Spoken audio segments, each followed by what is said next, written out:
ఇన్ని దేశాలు ఇన్ని రకాలుగా భావజాలాలను మార్చుకుంటా ఉంటే, ఒకప్పుడు Saudi Arabia completely hard core Islamic country నుంచి ఆడవాళ్ళకి డ్రైవింగ్ లేకపోతే వాళ్ళు మార్చుకుంటా ఉన్నారు.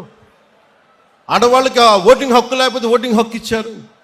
ఆడవాళ్ళు డ్రైవింగ్ చేయకూడదు, ఆడవాళ్ళకి డ్రైవింగ్ చేయించారు. ప్రపంచ కార్మికులారా ఏకం కండి, ప్రపంచ కార్మికులారా ఏకం కండి చెప్పి దశాబ్దాలు ఊదరగొట్టి ఇలా చేసి చివరికి ఏం చేశారు? ఎవరి ప్రాంతం కార్మికులు వాళ్ళకే మీరు ఈ రాష్ట్రంలో మీకు సంబంధం అని చెప్పి వచ్చినాయి కదా ఇవన్నీ. మరి కమ్యూనిజం ఏం మాట్లాడదు దీని మీద? మీరే ఇన్ని రకాలుగా మారినప్పుడు ఇవన్నీ అర్థం చేసుకునే మేము 7 సిద్ధాంతాలుగా మాట్లాడాం. అవగాహన లేక కాదు, సంపూర్ణమైన అవగాహనతోనే మాట్లాడాం. అవగాహన లేకుండా మాట్లాడతామా? ఏమి చదవకుండా వస్తామా? కానీ కాలం నేను ఒక్కని చెప్తే సరిపోదు, నిలబడాలి. నేను ప్రతిపాదించిన సిద్ధాంతాలకి నేనే నలిగి ఒళ్ళు చిట్ల కొట్టుకొని నిలబడి విజయం సాధించి 100% స్ట్రైకింగ్ రేటు కొడితే అప్పుడు ఈ సిద్ధాంతాలను నమ్ముతారు. అందుకే నేను నిలబడి చూపించాను. నాతో పాటు మీరు కూడా నిలబడినందుకు మీ అందరికీ కోటి దండాలు పెడుతున్నాను రోజు.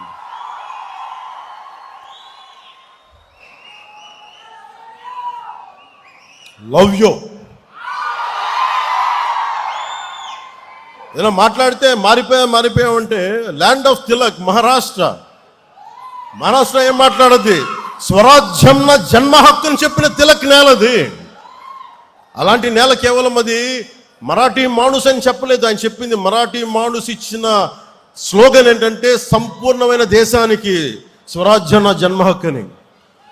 అలాగే కూర్చోబెట్టి మనకి ఏది తీసుకున్నా, తమిళనాడు తీసుకున్నా, ఏమి తీసుకున్నా, ల్యాండ్ ఆఫ్ మన సుబ్రహ్మణ్య భారతి, సుందర తెలుగు అని చెప్పిన వ్యక్తి, అన్ని అర్థం చేసుకున్న మహానుభావులు వాళ్ళ దారుల్ని వాళ్ళ ఆలోచన విధానాన్ని మర్చిపోయారు అందరూ. మేము మర్చిపోలా, గుండెల్లో పెట్టుకున్న దాన్నే వాళ్ళు ముందుకు తీసుకెళ్తా ఉన్నాం. ఒకసారి నాకును ఒక నాకు ఇష్టమైన ప్రజా కళాకారుడు గద్దర్ గారికి ఒక మంచి ఒక సంభాషణ జరిగింది.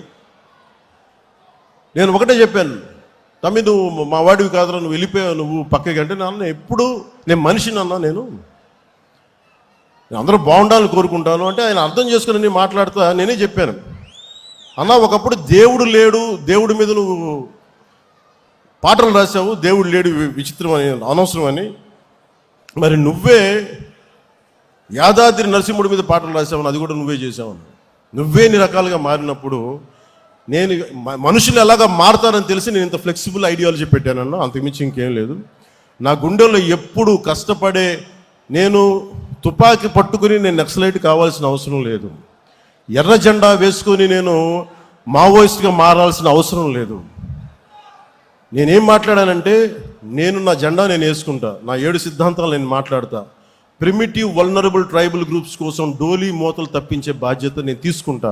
వేసావు ఈ రోజున అంటే దీనికోసం నేను తుపాకులు పట్టుకోలే, దీనికోసం విప్లవాలని పందాన్ని విప్లవ పందాన్ని మనం ఏం చేస్తాం?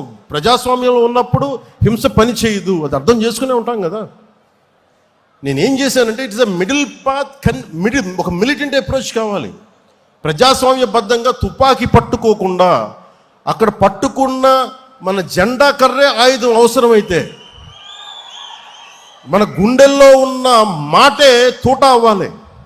మార్పు ఎందుకు రాదు? ఇందాక మీరు రియా గారి మాట వింటున్నారు, పాలకుల నుంచి వీర మహిళ.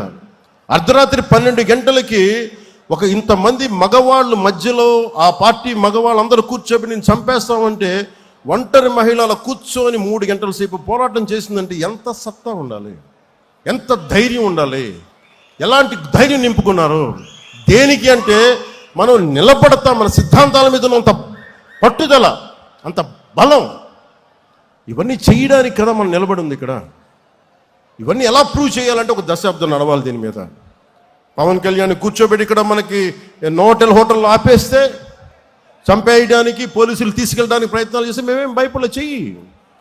మా కార్యకర్తల మీద, ఇప్పుడున్న విజయ్ కుమార్ గారి మొత్తం నాయకులందరి మీద, సందీప్ పంచకర్ల మీద, అందరి మీద మన సందీప్ గారి మీద మీ కేసులు 307 కేసులు పెట్టారు. 15 మంది ఉత్తి పుణ్యానికి భరించామని. అక్కడ మనం కూర్చోబెట్టి అమరావతిలో ధర్నా చేస్తామంటే కూర్చోబెట్టి మేము దాడులు చేస్తామంటారు. ఇప్పటం కోసం వెళ్దామంటే మీరు కూర్చోబెట్టి బ్లాకులు చేస్తారు. ఏ రోజు భయపడలా. ప్రధానమంత్రి గారు స్వయంగా నాకు తెలిసినప్పటికీ కూడా, ఇంత ఇబ్బంది పెడుతున్నప్పటికీ కూడా విశాఖపట్నంలో ఒక్క ఫోన్ కాల్ నేను పిఎంఓ ఆఫీస్కి కానీ హెచ్ఎంఓ ఆఫీస్కి కానీ చేయలేదు. ఎందుకంటే ఇది మా నేల, మేము పోరాడతాం ఇక్కడ. నేను ప్రధానమంత్రి గారిని, హోంమంత్రి గారిని నేను సహాయం అడిగాను. నా అంత బలహీనం ఇంకెవలేదు. నా లాంటి వాడు పార్టీని మూసేసి వెళ్ళిపోవడం బెటర్. అందుకనే నేను బలంగా తీసుకున్నా. ఉంటే ఉంటాం, పోతే పోతాం, చూద్దాం. వీళ్ళు రౌడీలు అంటే వీళ్ళందరూ గత పార్టీ పాలకులంతా రౌడీలు అంట, చంపేస్తారంట, మీదకి వచ్చేస్తారంట. అంటే నేను ఒకటే అనుకుంటా, మీరు ఎంత మావాడు చెప్పాడు ఇందాక, ఎంతమంది వస్తారు రండి, నేను చూస్తాను. ఎంతమంది వస్తారు రండి, నేను ఒక్కనే ఉంటాను రండి. నాలాంటి పిచ్చ మా వాళ్ళందరికీ, మా ఆడపడుచులకి ఉంటుంది, మా జన సైనికులకి ఉంటుంది. రౌడీజం చేయకండి. మా దగ్గర తప్పు ఉందా మేము ఒక సరిదిద్దుకుంటాం. లేదా పాలసీ మాట్లాడతారా, మాట్లాడండి. దౌర్జన్యాలు చేస్తాం, మేము చింపేస్తాం, చంపేస్తామంటే అస్సలు మా ఇన్ని పాత కథలు. మా రక్తం సల కాగుతూ ఉంటుంది. మా రక్తం భయపడం. వాటికి క్షేమం కోరుకుంటాం, ప్రజాక్షేమం. భయపడటాలు ఉండవు మా దగ్గర, పోరాటాలే ఉంటాయి. మా ఆడపడుచులు చెప్తా ఉన్నాం. నేను మాట్లాడుతూ ఉంటే పేరెంటాలకు వెళ్ళాలి, కానీ పోరాటాలు కూడా చేయాలి. మన సంస్కృతిని పరిరక్షించుకోవాలి. చూశారు కదా, దీపం పట్టుకొని మనం వెళ్ళి కార్తీక మాసంలో ఎలా దీపం వదులుతాం, అలాగే అవసరమైతే కత్తి కూడా పట్టుకోవాలి. అవసరమైతే కత్తి అంటే నా ఉద్దేశంలో నిజం కత్తి కాదు, మాటే కత్తి అనుకోండి.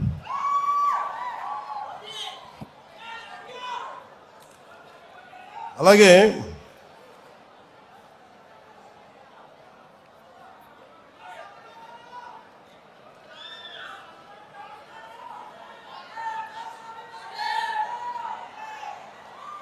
ఇప్పుడు మన ముందున్నది, మనం సాధించగలిగి కొంచెం రోడ్ మ్యాప్ మీకు చెప్తాను. ఎలా మిమ్మల్ని అందరినీ ఒకటి చెప్పి మీకు మళ్ళీ తిరిగి ఇది చెప్పేసి మళ్ళీ మీకు దీనికి వస్తాను. నేను అనుకుంటున్న road map, membership to leadership. ఈరోజు మీరు క్రియాశీలక సభ్యత్వం తీసుకొని మీరు ఒక కార్యకర్తగా, ఒక జన సైనికుడిగా, వీరమహిళగా ఉంటున్నారు. మీరు ఎప్పుడు అలా ఉండకూడదు. మీరు నిత్యం ఎప్పుడు కూడా మీరు ఎదుగుతూనే ఉండాలి. దానికి నేను ఏం చేయాలని ఆలోచిస్తా ఉన్నాను. కింద నుంచి రావాలి నాయకులు అనేవాడు. దానికి నేను ఒక స్ట్రక్చర్డ్ ఫ్రేమ్వర్క్, శివుడి త్రిశూలం, పరమశివుడి త్రిశూలం ఉంటుంది కదా, ధర్మం శక్తి, ధర్మం, రహస్యం, అది ప్రతీక దానికి. అలాగే జనసేన ఇప్పుడు మెంబర్షిప్ కోసం చేయబోతున్నది వెరీ స్ట్రక్చర్డ్ ఫ్రేమ్వర్క్. అలాగే ప్రతి క్రియా సభ్యుడికి గుర్తింపు, నాయకత్వం, భద్రతతోటి ఈ త్రిశూల్ ప్రోగ్రామ్ని మన దసరా తర్వాత స్టార్ట్ చేయబోతున్నాం. అది ఎలా ఉంటుందనేది ఈ కొన్ని ముక్కలు మాట్లాడేసి మీకు తెలియజేస్తాను. ఎందుకంటే ఇది ఇంక మీరు అడగచ్చు, ఇప్పుడు దాకా నువ్వు ఎందుకు చేయలేదు అంటే నేను ఒకటే చెప్తాను. ఇందాక మన విజయనగరం నుంచి మన కుర్రోడు వచ్చి, జన సైనికుడు వచ్చి కూర్చోబెట్టి హుషారుగా మాట్లాడేస్తా ఉంటే నేను చెప్పాను, నువ్వు ఇంట్లో బాధ్యతలు నిర్వర్తించిన వాడు పార్టీకి ఏం చేస్తావు అని. మీ నాన్నగారు 2 ఉద్యోగాలు చేసి కష్టపడతా ఉంటే నువ్వు వచ్చి నా చుట్టూ తిరిగితే నాకు ఆనందం రాదు. నువ్వు ముందు బాగా చదువుకు, బాధ్యతలు నిర్వర్తించు. అంటే ఈరోజు 1.5 లక్ష రూపాయలు సంపాదిస్తున్నానన్నా అని అంటే నాకు అప్పుడు ఆనందం అనిపించింది. నాకు ఇప్పుడు రా, యు ఆర్ వెల్కమ్. అంటే ఇవన్నీ ఎందుకు చెప్తున్నానంటే, నాకు ఆషామాషిగా గాలికి తిరిగేవాడు వద్దు. నాకు మీ పని, politics is not for business. Politics is not for business. Politics is not for making money. Politics is to do something, to take the next generation from here till the next step, next level. ఇక్కడి నుంచి ఇంకొక స్థాయికి తీసుకెళ్ళాలి. నేను అలాంటి వాళ్ళు కావాలని కోరుకుంటున్నా. మనం ఇదివరకులా అడుగుల్లోకి వెళ్ళలేము. కూర్చోబెట్టి కులం రంగు, మత రంగు కూర్చొని పోరాటాలు చేయాలి. ఎంతకాలం చేస్తాం? కుల పోరాటాలు ఎంతకాలం చేస్తాం? మత పోరాటాలు ఎంతకాలం చేస్తాం? ప్రాంతీయ పోరాటాలు ఎంతకాలం చేస్తాం? కూడుగుడ్డ కావద్దా? ఉద్యోగాలు కావద్దా? ఉద్యోగ భద్రత కావద్దా? నాకు స్కిల్ డెవలప్మెంట్ కావద్దా? మరి దీనికోసం ఎవరు మాట్లాడతారు? మన కులపోడికి మన కులపోడి చేస్తారు, జరుగుద్ది అక్కడెక్కడన్నా. అలా ఎప్పటికీ జరగదు. మాట్లాడితే కూర్చోబెట్టిన కొంతమంది మాట్లాడుతూ ఉంటే నువ్వు కులం గురించి మాట్లాడదు. అవునా, నేను కులంలో పుట్టాను, ఏం చేయను దానికన్నా. నేను కులం కోసమే ప్రయాణిస్తే కుల నాయకుని అయ్యేవాడిని కదా. నేను కులం కోసం ఒక్కదానికి రాలేదు. నేను సంపూర్ణ మానవాళి కోసం వచ్చాను. జాషువా విశ్వనరుడు అన్న కాన్సెప్ట్ని గుండెల్లో పెట్టుకొని వచ్చాను నేను. సో అన్ని కులాలని గౌరవిస్తాం, అన్ని ప్రాంతాలని మతాలని గౌరవిస్తాం, కానీ తప్పులు జరుగుతున్నప్పుడు సరిదిద్దుతాం. ఈ ఆలోచనతో వచ్చాను. అందుకని నేను ఎందుకు ఈ ప్రక్రియ మొదలుపెట్టానంటే, వేదిక పైన ఉన్న నాయకులందరికీ మీ విలువ తెలియాలని ఈ మీటింగ్ పెట్టాను. నాకు తెలిసేలాగా, నాయకుల్లో తెలుసు, తెలియని వాళ్ళు ఎవరం కాదు. కానీ ఎంత స్థాయి మీరు గుండెలోని చెప్తే, ఒక ఆడపడుచు 3 ఏళ్ల బిడ్డను తీసుకొని నోవాటెల్ హోటల్లో కూర్చొని మా అన్న వస్తాడు, మా అన్నకి ఏం కాకూడదనంటే, ఒక ఆడబిడ్డ భద్రతను వదిలి వచ్చింది తన అన్న కోసం అని అంటే, అది ఆ రోజు ఏదో మన సినిమా కాదు అది. ఓకే, మీరంతా నా కోసం రండి, మేము ఎదుగుతాం, అలా కాదు. మీరు ఎదగడానికి మేము కష్టపడాలి. అందుకే నేను నడిచి చూపించాం. మన నాయకులకి ఇది అర్థమైతే, మనం ఎంత కష్టపడి మీరందరూ మమ్మల్ని గెలిపించారో మా వాళ్ళందరికీ అర్థమైతే, జనసేన ఒక రోజున, ఇది నా గట్ ఫీలింగ్, నిన్న కూడా చెప్పాను. ఇప్పుడు తమిళనాడు నుంచి వచ్చి మొన్న చాలామంది, ఒక 40,000 మంది 50,000 మంది జాయిన్ అవుతామని చెప్పారు. తమిళనాడు జనాభా 6 కోట్లు 7 కోట్లు ఉంటే నేను చెప్పాను, అలాగే మహారాష్ట్ర నుంచి, లాతూర్ నుంచి, షోలాపూర్ నుంచి వచ్చి జాయిన్ అవుతాను. తెలంగాణలో మనకి ఎలాగ ఉన్నాడు, ఒరిస్సా నుంచి, బరంపురం నుంచి వచ్చి మాట్లాడి నేనేం చెప్పానంటే, నేను పుట్టిన ఆంధ్రప్రదేశ్లోనే నేనేం కోరుకోను, నేను పెరిగిన తెలంగాణలో నేనేం కోరుకోను, బాగుండాలని కోరుకుంటాను. కానీ నిలబడాలంటే మీరు పోరాటం చేయాలి. ఈరోజు చూడడానికి మీరు అందరూ చిన్నపిల్లలాగే ఉన్నారు, ఒక 20 ఏళ్ళు 22 ఏళ్ళు 25 ఏళ్ళు. కానీ మీరు 20 ఏళ్ల తర్వాత మీరు దృష్టి ఉంది అంటే, ఈరోజు 2000 మేము పుష్కర కాలం పట్టింది నాకు, దాదాపు అంటే 12 సంవత్సరాలు పట్టింది, 10 సంవత్సరాల పైన, దశాబ్దం తర్వాత మనం కూర్చొని నేను ఒక ఇంతమంది ఎమ్మెల్యేలతో వచ్చాం, సర్టన్ అలయన్స్ గవర్నమెంట్ తోటి.